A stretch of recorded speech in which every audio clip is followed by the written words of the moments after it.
Hello guys, welcome to Pakistan area reaction. तो कैसे हैं आप सब? उम्मीद है आप सब बढ़िया होंगे और मजे में होंगे। मेरा नाम है मुदस्सिर। आज को तो काफी ज्यादा कमाल करने लगी है। वीडियो का जो टाइटल है वो है India versus Pakistan missile power comparison 2023। ऐसे तो यार इंडिया मिसाइल पावर में बहुत ही ज्यादा पावरफुल है, इसमें कोई शक नहीं है। लेकिन आज हम देखेंगे कि पाकिस्तान 2023 में मतलब भारत को कितनी एक टक्कर देता है मिसाइल पावर में। हाँ भाई, और ऐसे तो इंडिया टॉप 3 में दुनिया के आता है पावरफुल देशों में, जिसके पास सबसे खतरनाक मिसाइल पावर है। बिना किसी देरी के देखते हैं शेयर स्टडी का वीडियो एज अ कंपैरिजन कि भाई कितना मतलब किसके पास कितना ज्यादा पावर है। इसमें पता चलेगा किसके पास कौन सा मिसाइल। इंफॉर्मेटिव वीडियो में होने लगी है तो सब कुछ मजा आएगा। शेयर स्टडी का वीडियो प्लीज इनका चैनल लाजमी सब्सक्राइब कीजिएगा। काउंटिंग करते हैं 3, 2, 1 एंड स्टार्ट। दोस्तों, मिसाइल निर्माण के क्षेत्र में भारत दुनिया के प्रमुख देशों में आता है, जिसके पास अपनी खुद की तकनीक की एक से बढ़कर एक बेहतरीन एडवांस और घातक मिसाइलें मौजूद हैं। और अब अपनी शॉर्ट रेंज से लेकर लॉन्ग रेंज व अटैक से लेकर डिफेंस तक की सभी मिसाइलों के सफल टेस्ट करने के बाद भारत अब इन मिसाइलों का बहुत ही भारी मात्रा में निर्माण कर रहा है, जिन्हें इंडियन एयरफोर्स, इंडियन नेवी और इंडियन आर्मी इन तीनों ही ब्रांचों में बम्पर नंबर्स में शामिल किया जाना है। और भारत अब पाकिस्तान और चीन की तरफ से भारतीय सीमा के करीब मौजूद अपने सैन्य बेसों, air bases, radar and communication systems और भी कई तरह के फ्रंट लाइन डिफेंस सिस्टम की सुरक्षा को पुख्ता करने के लिए व दुश्मन की फ्रंट लाइन को तबाह करने के लिए अपनी रॉकेट फोर्स तैयार करने की दिशा में आगे बढ़ रहा है। हाल ही में भारत ने अपनी एयरफोर्स और इंडियन नेवी के लिए अपनी प्रलय शॉर्ट रेंज बैलिस्टिक मिसाइल की सैकड़ों यूनिट्स खरीदने का ऑर्डर भी दिया है, जिसके दम पर भारत किसी युद्ध के दौरान शुरुआत में ही इन मिसाइलों को एक के बाद एक दुश्मन की तरफ फायर करके उनकी फ्रंट लाइन डिफेंस को तोड़ते हुए किसी प्रलय की तरह ही भारी भरकम तबाही मचा सकता है। हालांकि जो तैयारी भारत अब कर रहा है, उसके दुश्मन देश चीन के पास काफी पहले से ही बहुत ही बड़ी रॉकेट फोर्स मौजूद है और चीन ने पाकिस्तान को भी इस दिशा में काफी मदद की है, ताकि ये दोनों ही मिलकर भारत के साथ टू फ्रंट्स वार छिड़कर भारतीय डिफेंस की कमर तोड़ सके। तो पाकिस्तान के पास मौजूद हत्फ सीरीज की तीसरी short range ballistic missile Ghaznavi है, जिसका इस्तेमाल पाकिस्तान भारत के खिलाफ टैक्टिकल अटैक्स के लिए कर सकता है। इस वीडियो में हम ये देखने वाले हैं कि भारतीय प्रलय मिसाइल के सामने पाकिस्तान की यह गजनवी यानी हत्फ 3 मिसाइल कितनी खतरनाक साबित हो सकती है। लेकिन वीडियो में आगे बढ़ने से पहले आपके लिए एक सवाल, जनरल डायनामिक्स किस देश की डिफेंस कंपनी है, फ्रांस या यूएसए? यदि आपको इसका जवाब मालूम है तो कमेंट में लिखकर बताएं। साथ ही जानकारी पसंद आए तो वीडियो को लाइक एंड शेयर करते हुए चैनल को सब्सक्राइब करना ना भूलें। यार भारत की जो पावर है बहुत ज्यादा है भाई। प्रलय एक tactical use short range ballistic missile है, जो कि चाइना की डोंगफेंग 12 और रशियन इस्कांडर मिसाइल से मेल खाती है। इसके डिजाइन में भारतीय पृथ्वी और प्रहार जैसी मिसाइलों से भी काफी ज्यादा तकनीक का इस्तेमाल किया गया है। इसकी करीबन 350 से ज्यादा मिसाइल्स खरीदने का ऑर्डर इंडियन मिलिट्री दे चुकी है, जिसका निर्माण DRDO द्वारा किया जा रहा है। इसके मुकाबले हत्फ 3 यानी गजनवी भी एक tactical short range ballistic missile है और इस मिसाइल को रशियन स्कर्ड और चाइनीज M11 मिसाइल की तर्ज पर डेवलप किया गया है। ये साल 2004 में ही बनकर तैयार हो चुकी थी, जिसे तभी से पाकिस्तान मिलिट्री में सर्विस में लिया जा चुका है। हालांकि इसकी 30 या 40 यूनिट्स ही बनकर अब तक तैयार हुई हैं, जिसका निर्माण पाकिस्तान की नेशनल डेवलपमेंट कॉम्प्लेक्स द्वारा किया जा रहा है।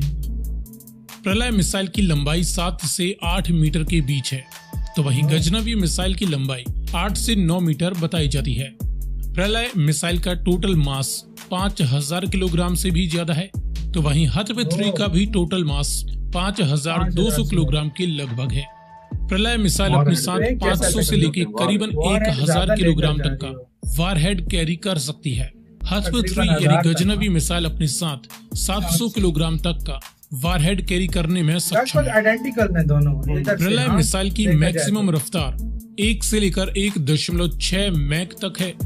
इसके मुकाबले हत्फ 3 एक हाइपरसोनिक बैलिस्टिक मिसाइल है, जिसकी रफ्तार 5 मैक या उससे ज्यादा है।